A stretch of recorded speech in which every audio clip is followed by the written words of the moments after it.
Hello दोस्तों, मैं से कलता आप लोगों को वापस से स्वागत है मेरे यूट्यूब चैनल आस्क ऑरम में। तो दोस्तों, इस समय सब लोगों के बीच में सिर्फ एक ही बात है कि CUET के अंदर DULLB का एग्जाम 23 का अगर होने जा रहा है तो what will be the syllabus.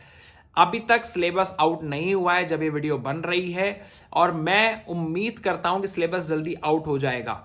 But this should not stop us from preparing for our entrance exam, because from my past experience and last year's cutoff, I can say that you need to start preparing before 6 months and 5 months from the exam, especially तब जब last year की cut off इतनी high गई है। तो मैं आप लोगों को ये रिक्वेस्ट करूंगा कि CUET के अंदर क्या सिलेबस आएगा, अगर हमारे को कुछ एजम्पशंस भी हैं तो हम उनको भी लेकर चलें, अपने आप को इतना टाइम दें कि हम जो एक्सपेक्टेड जो सिलेबस है उसे भी कवर कर सके। इसलिए मैंने इस चैनल पे अपने प्रीवियसली वीडियो एक बनाया था CUET के देखते हुए मैथ्स के टॉपिक को लेकर, और आज मैं इंग्लिश के टॉपिक को लेकर आ रहा हूं, क्योंकि सिर्फ यही दो चीजें हैं जो ऐड ऑन हो सकती है। लीगल आप लोग देते आ ही रहे हैं DULLB में पिछले इतने समय से, करंट अफेयर्स आप लोग देते आ ही रहे हैं, वर्बल नॉन वर्बल के जो हमारे क्वेश्चंस हैं वो भी DULLB में आ जाते हैं। दो not that significant but still अच्छे वैल्यू में आते हैं। सिर्फ इंग्लिश और मैथ्स को लेकर ही बच्चों का ज्यादा सवाल है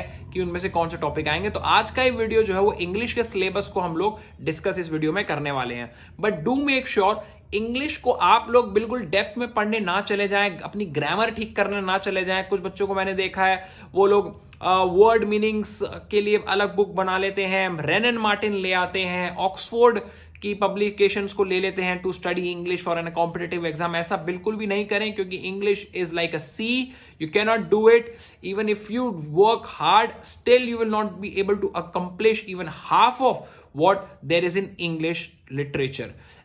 तो इसलिए ये जो टॉपिक मैं आपको बता रहा हूं सिर्फ इन स्पेसिफिक टॉपिक से आपने सेट ऑफ क्वेश्चंस को प्रैक्टिस करना है। कौन सी बुक आप रिकमेंड कर सकते हैं उसका लिंक डिस्क्रिप्शन बॉक्स में मैं दे दूंगा, इन बुक्स को आप लोग ले सकते हैं। बट ये टॉपिक्स को आप अपने आप सेंट्रिक रखें एंड मेक श्योर कि आप इन्हीं टॉपिक्स को लेकर प्रिपरेशन को करें। और इन्हीं टॉपिक में से मेरे को जो उम्मीद है वो लगता है कि इंग्लिश के क्वेश्चंस आ सकते हैं इन CUET 2023 अगर इंग्लिश पूछा जाएगा तो चलिए बिना किसी समय को बर्बाद करके चलते हैं उन टॉपिक्स के ऊपर और देखते हैं कि वो कौन से टॉपिक्स हैं। तो ये आप देख सकते हैं आपकी स्क्रीन पे आ चुका है। इसमें यही टॉपिक्स मुझे मेनली लगते हैं जो आ सकते हैं हम लोगों के CUET के DULLB के एग्जाम में। बेसिकली साइनोनियम आपको पता है, the words with the same meaning, antonym is the opposite one. तो आपको ऐसे कुछ क्वेश्चन दे दिया जाएगा जिसमें ये आपकी स्क्रीन पर आ गया है साइनोनियम का एक क्वेश्चन, एंटोनियम का, कि एक वर्ड दिया जाएगा उसका एंटोनियम आपको चूज करना है। Homonyms are basically the words which have the same pronunciation। तो कुछ ऐसे तरीके का क्वेश्चन आपको आ जाएगा, he gives the dash of knowing exactly what needs doing but I wonder if he really does allusion or illusion। तो ये बहुत ही सेम होमोनियस वर्ड्स हैं, ऐसे करके इसमें से आ सकता है। वर्ड डेफिनेशंस के क्वेश्चंस जो हैं वो आ सकते हैं। एनालॉगीज मैंने आपको बताया था, एनालॉगीज बेसिकली जो मतलब पेयर बनता है उसमें आप ये देख सकते हो कि स्क्रीन पे क्वेश्चन है एक, पेंट्री स्टोर, तो स्कलरी का क्या बनेगा, ठीक है, ऐसे क्वेश्चन आएगा। Idiom and phrases if you have done, तो ऐसे ईडियम एंड फ्रेजेस क्वेश्चन आएंगे। To make a clean breast of का क्या मतलब होता है, similarly behind the ball eight का क्या मतलब होता है। तो ऐसे कुछ ईडियम एंड फ्रेजेस आपको करने चाहिए। वन वर्ड सब्स्टिट्यूशन, कुछ ऐसा क्वेश्चन आ जाता है, that which can not be corrected, intangible, indelible, eligible, अनकरेजिबल।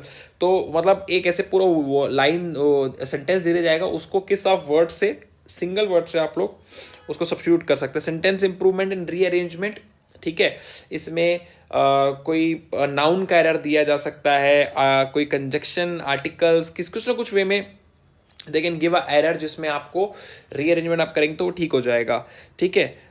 साथ में correct spelling, spotting error, subject verb agreement और फिल इन द ब्लैंक्स आ जाते हैं समटाइम्स। तो ये बेसिकली इन्हीं टॉपिक्स में से आपका इंग्लिश का मोस्ट ऑफली जो उम्मीद है मुझको रहने वाला है। और आप लोग अगर प्रिपेयर करेंगे तो इन्हीं टॉपिक्स में से आप कोशिश करें कि आप मैक्सिमम अपना प्रिपेयर करें। कुछ टॉपिक्स के मैंने क्वेश्चन रिलेटेड आपको अपने इस वीडियो में दिखा भी दिए हैं, मगर यही मैं उम्मीद करूंगा कि आप लोग जो ब्रीफली हैं इसको कवर करें, क्योंकि आप ज़्यादा डिटेल में कवर नहीं कर सकते क्योंकि English as I have told in the beginning of the video is like a sea, you cannot cover everything. So ये मेरे हिसाब से कुछ इंपॉर्टेंट टॉपिक होने चाहिए जिनमें से क्वेश्चंस आ सकते हैं, तो do cover these topics in English. तो दोस्तों उम्मीद करता हूं आप लोगों ने सारे टॉपिक्स को देख लिया है और उसके कुछ रिलेटेड क्वेश्चंस मैंने डाले थे वो भी देख लिए हैं। आप इन्हीं टॉपिक्स को अपने आप को सेंट्रिक रखें, ज्यादा इधर उधर ना जाएं, एंड आई होप कि इन्हीं में से ही सब कुछ आप लोगों को मैक्सिमम कवर करने को मिल जाएगा। एंड डू मेक श्योर कि इंग्लिश और मैथ्स को आप लोग अभी सिर्फ और सिर्फ एक अटेंटेटिव टाइम ही दें, ज्यादा डीप टाइम ना दें जब तक सिलेबस क्लियर नहीं हो जाता दिल्ली यूनिवर्सिटी से। सिलेबस क्लियर होने तक सिर्फ लीगल, करंट अफेयर्स और जो प्रीवियस दिल्ली यूनिवर्सिटी का जो मैटर रहता है लीगल मैक्सिम्स का, सिर्फ उन्हीं पे अपने आप को फोकस रखें और इंग्लिश और मैथ्स को सिर्फ टेंटेटिव बेसिस पे करें ताकि आप लोग एक टच में रह सकें, ताकि सिलेबस अगर एकदम आए तो that would not be an utter shock for you.